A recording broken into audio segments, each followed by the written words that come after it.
30대 한국인 남성이 키르기스스탄의 외딴 지역을 여행하던 중 한 부족을 만났습니다. 그리고 그 부족의 남편은 그에게 새 아내를 임신시켜 달라고 부탁했습니다. 정말 놀라운 여행 이야기네요. 영상을 시청하시기 전에 좋아요와 구독을 눌러주세요. 정말 도움이 될 거예요. 감사합니다. 32세의 박준영은 마치 도망치듯 서울을 떠났다. 그의 영혼은 화려한 간판과 숨막힐 듯한 군중, 끝없는 경쟁으로 가득 찬 도시 생활에 점차 부식되어 간다. 그는 왜 이렇게 미친 삶을 살아야 하는지 계속 궁금해했지만 해결책을 찾을 수 없었습니다. 그는 정규직을 그만둔 날 아무도 없는 방에 혼자 앉아 세계 지도를 펼쳤습니다. 유라시아 대륙의 광활한 중심 키르기즈스탄이 그의 관심을 끌었다. 인간 활동의 영향을 거의 받지 않는 지역입니다. 인간의 접촉보다 자연의 위험이 더욱 뚜렷하게 드러나는 곳, 뭔가 달라질 것이라는 막연한 기대가 있습니다. 그는 낡은 배낭과 차 한 대, 그리고 모든 것을 뒤로하고 떠날 용기만 가지고 있었습니다. 그에게 필요한 것은 단지 집 몇 개와 오래된 컴퓨터뿐이었습니다. 그의 여정은 쉽지 않았습니다. 그것은 잃어버린 자아를 찾으려는 시도이거나 삶의 혹독한 현실로부터 필사적으로 벗어나려는 시도입니다. 키르기스스탄의 서쪽 끝으로 가는 여행은 마치 다른 행성에 비상 착륙한 것과 같습니다. 건조한 바람이 대초원을 가로질러 불고 뜨거운 태양이 끝없이 펼쳐진 황금빛 들판들을 내리쬐자 먼지 기둥이 일어났다. 이상한 모양의 소금 호수와 흩어져 있는 바위산이 초현실적인 풍경을 만들어냅니다. 오직 바람 소리와 지프 엔진 소리만이 넓은 공간을 채웠고 운명의 소음은 완전히 가려졌습니다. 며칠 동안 달리면서 그의 외로움은 커졌지만 이상하게도 그의 마음은 진정되었습니다. 도시의 복잡한 사상은 대초원의 광활한 고요함 속으로 사라진다. 연료 부족과 식수 고갈이라는 진짜 위기가 도래하면서 멀리서 안개처럼 연기가 피어올랐다. 그의 시야에 들어왔다. 남은 가솔린을 가져가세요. 그리고 신기루처럼 들판이 가까이 다가오자 들판 위에 세 개의 유르트가 보였다. 그을린 굴뚝과 오레일에 대고 비에 젖은 오두막 주변에는 염소와 말 몇 마리가 흩어져 있었습니다. 그리고 초원. 이 작은 유목민의 오두막에서는 시간이 정지된 듯했다. 준영의 깜짝 등장은 긴장된 순간을 단축시켰습니다. 그들이 큰 소리로 지었다. 그리고 텐트 문을 통해 그는 경계하는 눈으로 바라보였다. 하지만 준영이 피곤한 얼굴로 나타났을 때 러시아어로 도움을 요청하는 그들의 얼굴에는 감정이 넘쳐 흐른다. 빨리 진정하세요. 중앙가시아 유목민의 뼈에는 환대 정신이 새겨져 있습니다. 낯선 사람을 거절하지 마세요. 타릭이라는 남자가 텐트 한가운데에 있었습니다. 그는 그것을 잘라내라는 지시를 받았지만 대초원의 태양과 바람은 그의 얼굴에 상당한 주름이 남았다. 실제 나이보다 훨씬 더 나이 들어 보이게 만든다. 그는 깊고 깊은 눈을 가지고 있지만 어떤 면에서는 어려움과 필요가 여전히 존재합니다. 준영은 타릭을 따라 가장 큰 텐트 안으로 들어갔다. 텐트는 아늑했고 그가 예상했던 것보다 컸다. 중앙에는 숯불 난로가 놓여 있고 벽 주변에는 세련된 디자인의 카펫과 생활용품들이 정갈하게 놓여 있습니다. 준영의 방은 향신료와 가축 냄새가 나는 이상한 분위기로 가득 차 있었다. 그리고 타릭의 새 아내가 있습니다. 가장 나이 많은 3이라는 정어리와 비슷한 외모를 가지고 있으며 차분함과 자제력을 풍긴다. 그녀는 준영과 거리를 두고 있는 듯하지만 능숙한 손길과 예의 바른 태도를 가지고 있습니다. 두 번째인 레일라는 밝게 웃으며 호기심이 많고 반짝이는 눈을 가지고 있었습니다. 그녀는 서툰 러시아어로 준영에게 말을 걸며 제약 없이 소통하려고 노력했습니다. 막내인 아리나는 이제 막 19세가 되었을 겁니다. 그녀는 너무 어렵기 때문에 준영의 눈을 거의 마주치지 않았지만 마주칠 때마다 그녀의 단호한 표정은 그녀의 결의가 얼마나 강한지를 보여주었다. 그녀는 아무 말 없이 식사를 하고 차를 따랐다. 그들은 자신의 역할을 다한다. 그들은 준영에게 쿠미스 발효유 음료와 따뜻한 소금차를 제공합니다. 손으로 찢은 지방이 많은 양고기로 만든 인기 요리인 베시바르막이 담긴 큰 접시가 곧 제공되었습니다. 준영은 불편함을 느꼈지만 각자의 방식으로 요리를 맛본 후 감사함을 표현했습니다. 식사 후 그들은 벽난로 주위에 모였습니다. 타릭은 상당한 시간 동안 담배를 피우며 명상에 잠긴 듯 했다. 유르트 안에는 장작이 타는 소리와 바람 소리만이 남았다. 잠시의 침묵 후 마침내 타릭이 입을 열었다. 그의 어조는 부드러웠고 매우 심각하다. 박동무, 타릭은 준영의 눈을 똑바로 바라보며 말했다. 이시쿨은 아름답지만 황량한 곳이야. 여기는 우리가 여러 세대에 걸쳐 살아온 곳이지. 하지만 우리는 너무 오랫동안 바깥 세상과 단절되어 있었어. 그는 잠시 멈춰서 아내들을 바라보았다. 너무 가까운 혈은 자연의 법칙에 따라 섞일 수 없어. 우리도 빛을 잃었지. 건강하지 못한 아이들이 태어나고 아이들의 삶 속에서 우리 부족은 멸종 위기에 처해 있으며 혜택을 받지 못하는 경우가 늘어나고 있어. 준영은 그의 말이 무겁게 느껴졌다. 타릭은 다시 한번 준영을 바라보았다. 그의 눈에는 절망이 가득했다. 이런 이유로 우리 선조들은 오래전부터 주변 환경에서 건강한 피를 뽑는 기술을 사용해왔다. 우리는 건강하고 강인해 보이는 천상의 방문객 박동무에게 진심으로 의문을 품었다. 타릭은 심호흡을 하고 말을 이었다. 다음 그의 말에 준영은 할 말을 잃었다. 제발 우리 부족의 숙녀들에게 씨앗을 주세요. 우리 부족의 미래를 위해 건강한 자손을 낳도록 도와주세요. 유르트 안의 공기가 납처럼 짙어졌다. 준영은 숨을 쉬기도 힘들었다. 농담이 아니었다. 타릭의 표정, 말투, 심지어 새 신부의 꼼짝 못하고 구부정한 자세에서도 알 수 있듯이 이것이 그들의 비참한 현실이었다. 그것은 문화에 대한 충격만으로는 충분하지 않다는 것을 보여주고 있었다. 그 제안은 준영이 평생 지켜온 원칙과 가치의 핵심을 뒤흔들었다. 저는 그렇게 생각하지 않습니다. 준영의 목소리가 떨렸고 그는 간신히 그 말을 발음했다. 그럴 수 없습니다. 그가 대답했다.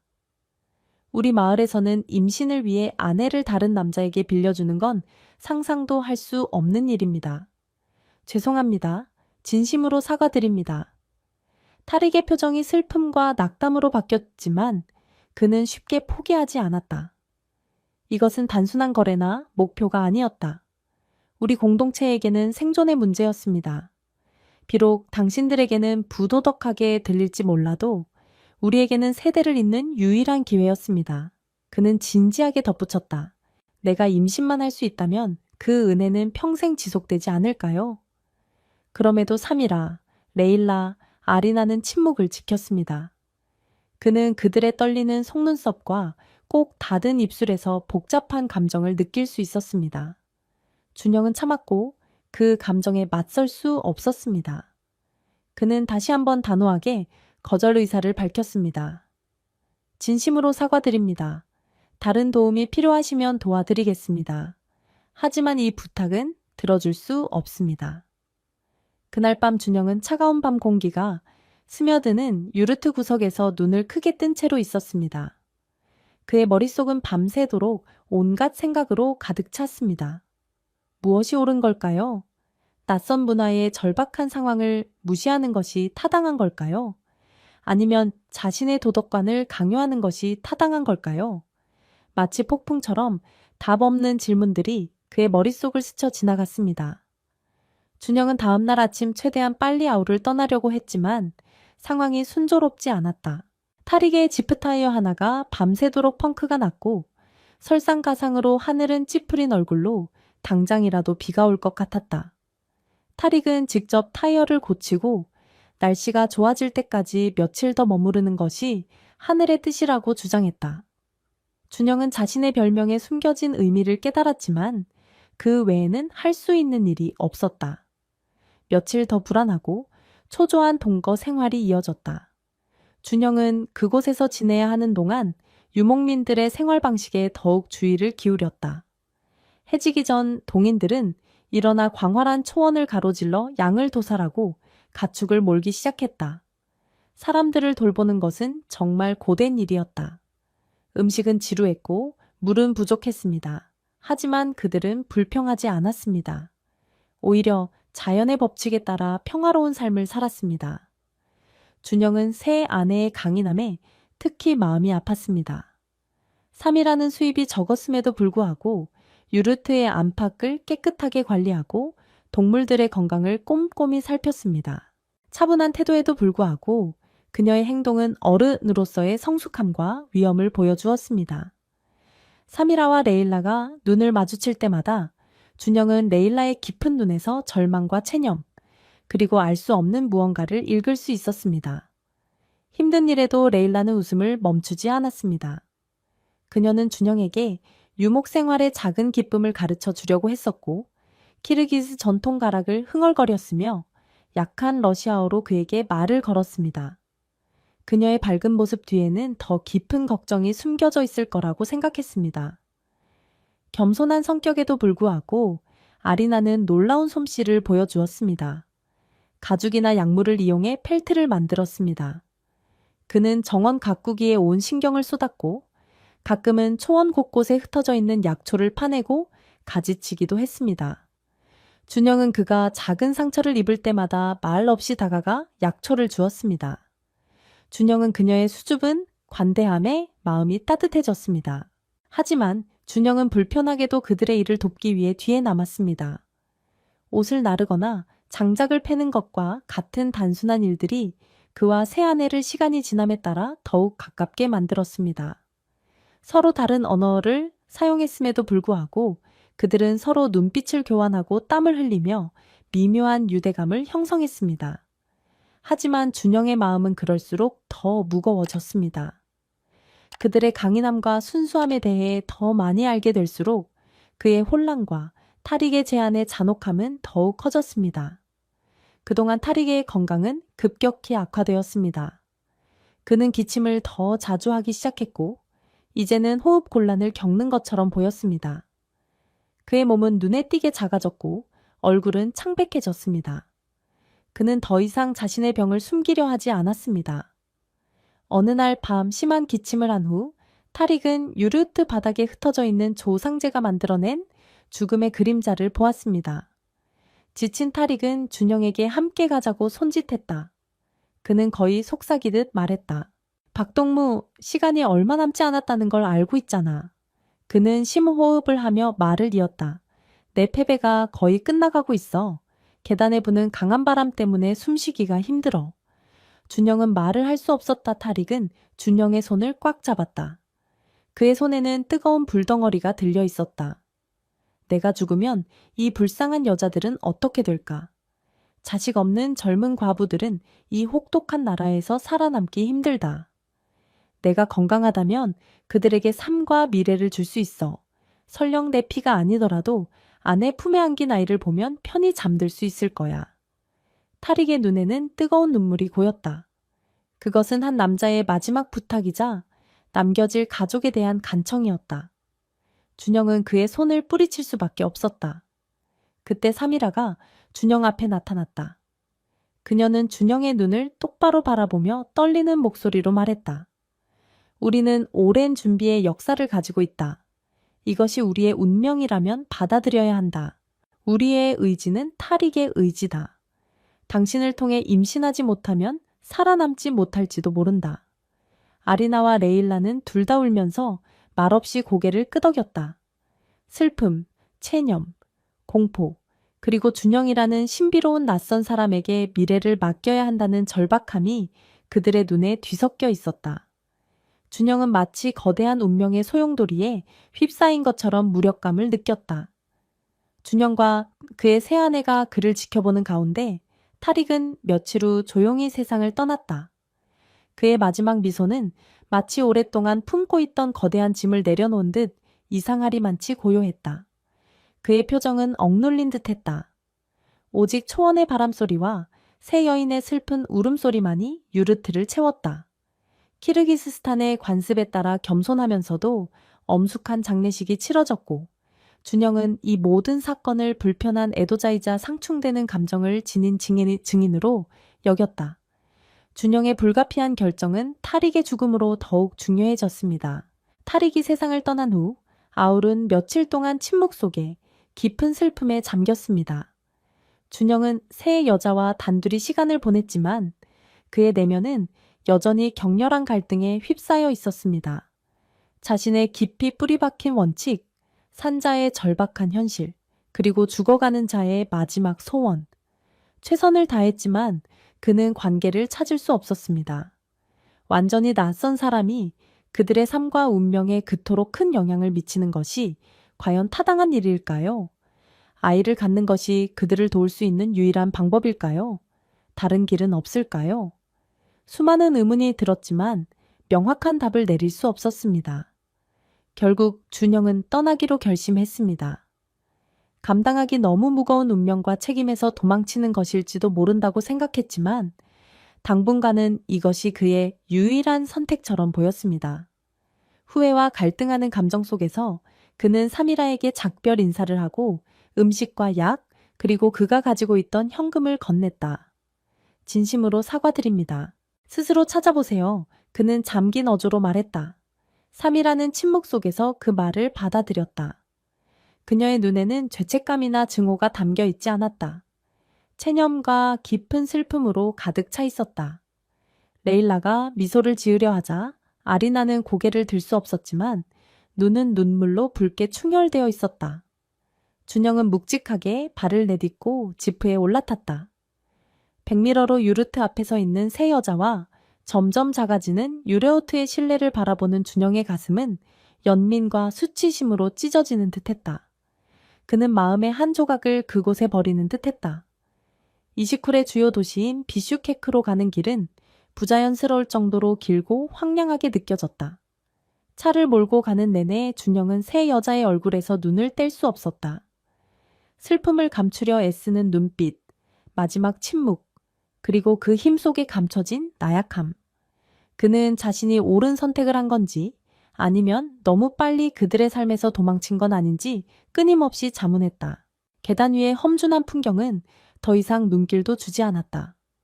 대신 그것은 그의 복잡한 감정을 반영한 것이었습니다. 비슈케크에 도착한 후 공허함과 외로움을 느낀 준영은 저렴한 호스텔에서 며칠 동안 육체적, 정신적으로 회복했습니다. 한동안 사람들의 북적거림과 학교의 소란스러움은 그가 고통을 무시할 수 있게 해주었지만 밤이 되면 새로 만난 여자 생각이 계속 떠올라 잠들 수가 없었습니다. 어디로 가야 할지, 앞으로 무엇을 해야 할지 알 수 없었습니다. 그때 준영은 시장에서 장을 보다가 다른 지역의 상인들이 나누는 대화를 우연히 듣게 되었습니다. 알라이 고원에는 무질서가 감돌았습니다. 갑작스러운 불안감 때문에 도로는 막히고 마을은 고립되었습니다. 특히 시골 지역의 상황은 심각했습니다. 늑대들이 몰려든다는 소문도 있었습니다. 그때 준영의 심장은 쿵쾅거렸다. 폭풍과 굶주린 늑대들은 생각만 해도 끔찍했고 그가 남겨둔 아울의 위치, 탈익 없이 오직 여인들만 남은 곳이었다. 그 연약한 여인들, 사미라, 레일라, 아리나가 정말 그 재앙에 연루된 것일까? 그는 헤쳐나갈 수 있을까? 준영의 생각 속에서 눈볼에 비틀거리는 유르트와 공포에 떨고 있는 세 여인의 모습이 눈에 띄었다. 더 이상 망설일 수는 없었다. 목숨을 위협하는 위협으로부터 자신을 보호해야 한다는 필사적인 본능에 직면하자 모든 윤리적 걱정, 죄책감, 미래에 대한 두려움이 사라졌다. 그는 곧바로 숙소를 나섰다. 지프의 비상식량과 연료, 심지어 예상치 못한 일이 일어날 경우를 대비한 사냥용 칼까지 가득 채웠다. 그는 지옥일지도 모르는 초원으로 곧장 향했다. 이번에는 그것은 탈출구가 아니었다. 그는 스스로 돌아가기로 결정했다. 알라이 고원으로 돌아가는 것은 긴 여정이었다. 예상보다 더 위험했다. 거센 바람과 함께 폭설이 계속 내렸고 하늘은 회색 눈구름으로 가득했다. 시계는 거의 없었고 이미 폭설이 내려 길이 어디인지 알기 어려웠다.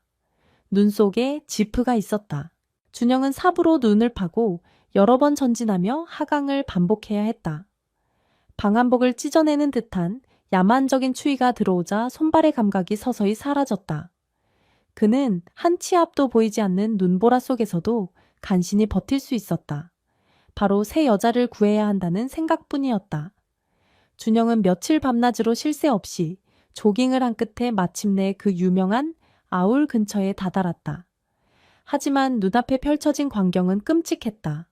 세 개의 유르트 중 하나가 눈의 무게에 완전히 무너진 후 뼈다대만 남아 있었고, 다른 유르트 역시 위태롭게 기울어져 언제든 무너질 듯 보였다.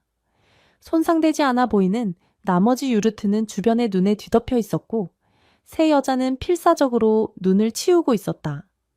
동상 때문에 그들의 손과 얼굴은 진홍색, 아니 어쩌면 파랗게 질려 있었고, 옷은 얼어붙어 흠뻑 젖어 있었다. 멀리서 굶주린 늑대들의 희미한 울부짖음이 들렸고, 우리 안에 갇힌 말들은 공포에 질려 울부짖고 있었다. 준영은 차에서 뛰어내려 그들에게 달려갔다. 사미라, 레일라, 아리나. 눈볼에 그의 목소리가 찢어졌다. 그녀의 이름이 불리자마자 세 여자는 고개를 들고 준영이 앞에 있는 것을 보고 어리둥절해야 했다. 마치 어둠 속에서 희망의 빛을 발견한 듯 그들의 눈에는 안도감과 불신이 깃들어 있었다. 서로를 다시 만난 기쁨의 울음조차 허락받지 못한 채 그들은 생존을 위한 끔찍한 투쟁을 재개해야 했다. 준영은 바로 명령을 내리기 시작했다. 재앙에 수반되는 평온함과 결의가 그의 목소리에서 드러났다. 그는 무너진 유르트에서 유용한 기둥과 텐트 조각을 가져와 남은 유르트의 약한 부분을 먼저 강화했다. 그와 여자들은 반바람을 막기 위해 유르트의 바깥쪽 벽에 눈 벽돌을 쌓았다. 준영이 가져온 비상식량으로 그는 뜨거운 덤불을 요리하고 눈 속에 묻힌 장작을 찾아 불을 피웠다. 준영은 구급상자를 열어 얼어붙은 그녀의 몸을 녹이고 새 여인의 동상에 걸린 손발을 살살 닦아 주었다. 아리나는 준영이 약초를 찾는 것을 도왔고, 삼이라는 지쳐 있었지만 남은 가축들을 돌보며 낙관적인 마음을 유지하려 했다. 레일라는 때로 준영과 다른 자매들의 기운을 북돋아 주려고 했다. 어둠이 내려앉으면서 늑대들의 울음소리가 더 가까워졌다. 늑대들을 쫓아내기 위해 그들은 횃불을 켜고 큰 소리를 내며 밤새 교대로 경계했다. 그들은 더 이상 얼음처럼 차가운 추위와 싸우고 굶주린 짐승들과 마주하고 무너져가는 생존의 터전을 지키기 위해 버림받은 이방인이나 과부가 아니었다. 전쟁의 끔찍한 고난 속에서도 그들은 하나의 공동체로 뭉쳐 서로 돕고 생존을 위해 의지했다. 절박한 상황에서도 그들은 언어 능력이 부족했음에도 불구하고 재빠른 손길과 눈빛만으로도 서로의 의도와 감정을 알아차릴 수 있었다. 그들의 강인함과 생존 능력은 준영에게 깊은 인상을 남겼고, 세 여자가 준영에게 강한 신뢰와 의지를 갖기 시작하면서 준영은 비상시 그들을 보호하기 위해 돌아왔습니다. 며칠간의 고통 끝에 눈보라가 마침내 지나갔습니다. 마치 전에 없던 일처럼 하늘은 푸른 색조를 되찾았고 대초원은 순백의 신전으로 변했습니다. 아울 두 사람은 따뜻한 햇살을 쬐고 있었습니다. 준영은 지친 몸을 유르트에서 끌어내며 아침 햇살을 엄숙하게 바라보았다. 그들은 아직 살아 있었습니다. 함께 인내하고 싸웠습니다. 이전에 그들을 갈라놓았던 모든 장벽은 이 고된 경험으로 무너졌고 대신 말로 표현할 수 없는 강하고 깊은 유대가 싹 텄다. 긴장으로 인한 심각한 상처에도 불구하고 대초원은 강력한 생명을 유지했습니다. 준영과 세 여자는 함께 무너진 아울을 재건했습니다. 준영은 한국에서 얻은 장비와 기술을 활용하여 유르트를 더욱 안전하게 수리했고, 세 여자는 옛날 방식대로 가족을 돌보고 펠트와 가죽을 만들었다. 그들은 웃고 땀을 흘리고 함께할 미래를 걱정하며 자연스럽게 서로에게 푹 빠졌다. 어느 날 저녁, 삼이라는 불 옆에서 차를 마시던 중 조용히 입을 열었다. 그녀는 준영의 눈을 바라보며 어색하지만 진지하게 말했다. 내가 없었다면 우리는 여기까지 올 수 없었을 거야.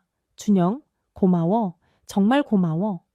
아리나와 레일라도 고개를 숙이며 눈을 반짝였다.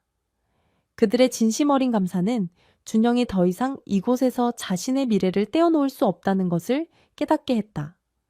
오랜 고민 끝에 그는 마침내 생각해 오던 선택을 내렸다. 그의 겸손하고 낮은 목소리에는 흔들림 없는 의지가 담겨 있었다. 내가 너와 함께 하겠어. 준영은 세 여자들을 하나하나 흑끝 보며 중얼거렸다. 여기 남아서 내 가족의 일원이 되겠어. 탈익의 마지막 부탁을 지금 들어주겠습니다. 당신과 아이들의 방패가 되어 드리겠습니다. 충분하지는 않겠지만요. 제가 해내겠습니다. 그의 고백에 새 부인의 얼굴은 놀라움과 강렬한 안도감, 그리고 희미한 행복으로 가득 차 있었습니다. 3이라는 속으로 그녀의 눈물을 닦았다. 아리나는 산뜻뜻하게 웃었고 레일라는 수줍게 고개를 숙였지만 입계에는 미소가 가득했다. 그들의 마음이 하나로 뭉친 순간이었습니다. 거창한 과시나 확신 없이 그 순간이 있었습니다. 그날 그는 공식적으로 3이라, 레일라, 아리나의 배우자이자 보호자가 되었다. 그는 떠돌이 생활에 빠르게 적응했습니다. 사냥과 유르트 수리를 배우고 일찍 일어나 말을 초원으로 몰았다. 가끔 실수를 하기도 했지만 새 아내는 훌륭한 스승이자 든든한 지원군이 되어 주었다. 레일라는 특유의 밝고 낙천적인 기질로 준영의 고된 삶에 활력을 불어넣었고 3이라는 조용히 집안을 이끌어가며 유목민 생활의 관습과 지혜를 가르쳐 주었다. 아리나는 준영에게 키르기스어와 문화에 대해 조금 알려주었고 약초에 대한 해박한 지식을 바탕으로 가족의 건강을 돌보았다. 밤에는 유르트에 함께 앉아 이야기를 나누었다. 새아내는 그에게 초원의 전설과 유목민의 노래를 들려주었고 준영은 머나먼 한국에서 살았던 시절의 이야기들을 들려주었다. 서로를 알아가려고 노력하면서 언어적, 문화적 장벽은 점차 허물어졌고 따뜻함, 존중, 그리고 이해의 분위기가 조성되었다. 준영은 길을 잃고 외로운 이방인에서 변했다. 그는 이시쿨 초원에 자리 잡은 새 가족의 일원이 되었다. 시간이 흐르면서 그의 새아내의 품에서 새 생명들이 꼼지락거렸다. 사미라의 아들은 건강하게 태어났고 레일라와 아린에게는 아름다운 딸들이 태어났다. 오랫동안 잊혀졌던 아이들의 웃음소리와 울음소리가 아울에 퍼졌다. 그는 어색한 솜씨로 아이들을 껴안고 돌보며 온몸으로 아버지로서의 기쁨과 의무를 느꼈다. 3명의 아내, 여러 아이들, 그리고 남은 가축들과 함께 그는 진정으로 큰 가족을 이루었다. 준영은 밤하늘에 쏟아지는 별들을 바라보며 가끔 자신의 여정을 되돌아보곤 했다. 역설적이게도 그는 모든 것을 버리고 찾아 헤맨 그 길에서 그토록 찾던 행복과 삶의 목적을 발견했다. 그것은 진실되고 만족스러운 삶이었지만 호사스럽거나 아늑하지는 않았다. 아울에서 시작된 한국인 남자와 키르기스스탄 여성 3명의 이야기는 이제 광활한 이시쿨 초원에서 새 장을 열어가고 있었다. 비록 여전히 혹독한 본성과 불확실한 미래에 맞서야 했지만 그들은 더 이상 혼자가 아니었다. 별빛 아래 사랑과 신뢰로 초원의 바람을 헤치며 그들만의 즐거운 역사를 만들어갈 것이다. 준영은 이제 진정한 모험이란 미지의 영역을 탐험하는 것이 아니라 예상치 못한 만남에 기꺼이 자신의 삶을 내던지고 새 세상을 개척하는 것임을 깨달았다. 초원의 리듬이 문득 그의 심장 박동과 맞아 떨어졌다. 박준영의 어린 아울은 싱그러운 생명력으로 가득 차 있었고 극심한 걱정은 잦아들고 초원의 봄이 다시 찾아왔다. 사미라, 레일라, 아리나의 아이들은 하나둘씩 자라나 유르트 안팎에 다채로운 웃음꽃을 피웠다. 아직 서툴렀지만 그는 아이들을 업고 기저귀를 갈며 아빠 역할을 했다. 그는 시간이 흐르면서 그 역할에 익숙해졌다. 3명의 아내와 여러 자녀, 그리고 이시쿨에 거칠지만 아름다운 자연까지 그의 삶은 이제 완전히 뒤엉켜 있었다. 준영에게 대가족을 부양해야 하는 부담은 새 영감의 원천이었다. 그는 가족에게 단순히 살아라 남는 것 이상의 더 나은 삶을 주고 싶었다. 유목 생활에 적응하는 동안 그는 끊임없이 다른 선택지를 모색했다. 아내들의 놀라운 솜씨가 그의 관심을 사로잡았다. 특히 우아하고 아름다운 모습은 사미라와 아리나가 양털로 만든 전통 펠트 카펫이었다. 수세기 동안 전해져 내려온 유서 깊은 방식과 함께 정교한 디자인과 색조는 그 자체로 예술 작품이었다. 레일라의 친절하고 따뜻한 환대 또한 놀라웠다. 그녀는 사람들을 편안하게 해주는 독특한 능력을 지녔고, 심지어 완전히 낯선 준영조차도 쉽게 마음을 열게 했다. 어느 날 저녁, 준영은 멀리 떨어진 도시 비슈케크에서 용감하게 구해온 위성 인터넷 단말기를 사용하여 바깥 세상에 대한 정보를 찾아냈다. 그는 수공예품 시장과 전통 키르기스 문화를 사랑하는 세계 곳곳의 사람들을 연결할 가능성을 발견했다. 사미라와 아리나의 펠트 작품, 레일라의 따뜻한 환대와 이야기꾼으로서의 재능을 활용해 그들은 아우를 작은 문화 중심지로 만들기 시작했다. 준영은 비슈케크로 짧은 여행을 다녀오며 지역 장인들과 연락을 맺고 아내들의 작품을 전시할 기회를 얻었다. 그들의 펠트 카펫과 수공예품은 곧 주목받았고 아울은 키르기스스탄의 숨겨진 보석으로 알려지기 시작했다. 레일라는 방문객들에게 유목민의 삶을 소개하며 그들을 매료시켰고 사미라와 아리나는 작업장을 운영하며 아이들에게도 기술을 가르쳤다.